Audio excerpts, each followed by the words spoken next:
Gisteren vond de viering plaats bij de Amerikaanse ambassade ter gelegenheid van de 250ste onafhankelijkheidsdag van de Verenigde Staten. Tijdens deze viering sprak de Amerikaanse ambassadeur, de heer Paul Watzlawick, over de geschiedenis van de Verenigde Staten. Hij ging in op de stappen die het land heeft gezet en de inspanningen die hebben geleid tot 250 jaar onafhankelijkheid.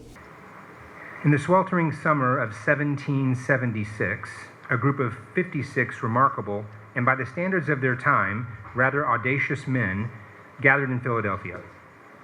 They were farmers, lawyers, merchants, and ministers.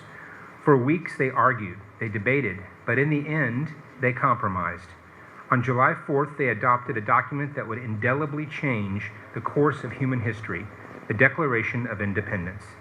In the document was this sentence, called by some the greatest sentence in the English language. We hold these truths to be self-evident, that all men are created equal, that they are endowed by their Creator with certain unalienable rights, that among these are life, liberty, and the pursuit of happiness.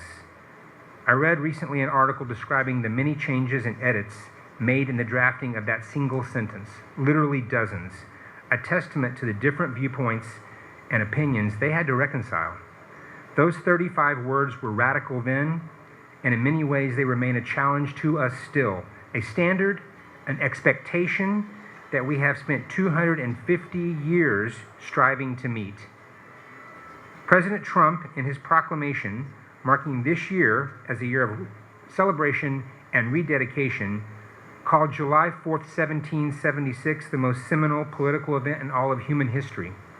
And he called on every American to rededicate themselves to the sacred cause of liberty and justice for all.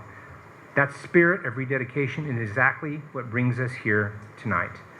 America's story is not one of perfection, far from it.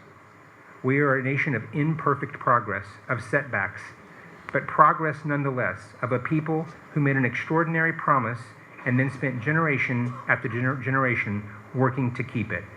Valley Forge, Gettysburg, the Great Depression, suffrage, the moon. Each chapter tested us. Each chapter revealed something essential about who we are and who we aspire to be. The founders came together in 1776 to form something better than what they had, a government built on legally guaranteed rights, on equality. We have been improving on that foundation ever since. What makes this evening especially meaningful is that we celebrate this milestone here in Paramaribo, in Suriname, a country and people with whom the United States shares a history stretching back to before our revolution. But during those early uncertain days of the revolution, when Continental Congress was desperately scrambling for supplies and support, American diplomats, among them Declaration of Independence signer Robert Morris and some of his colleagues, were dispatched to Paramaribo in search of that support, and they found it here, cementing the bond between us 250 years ago. To be clear, that relationship between our two nations did not begin with treaties or trade agreements. Before we were a country, we were a people in need, seeking help.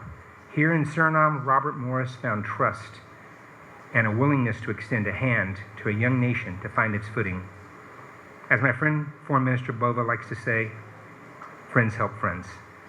We have not forgotten that. We will not forget that. And we are mindful, too, that Suriname has its own milestone fresh in our memory. Just last November, you marked 50 years of independence, a half-century of sovereignty, of building your own institutions, charting your own course, and contributing your own voice to the community of nations. We have been by your side during that entire journey, and on behalf of the United States, I congratulate you again. 50 years is no small thing.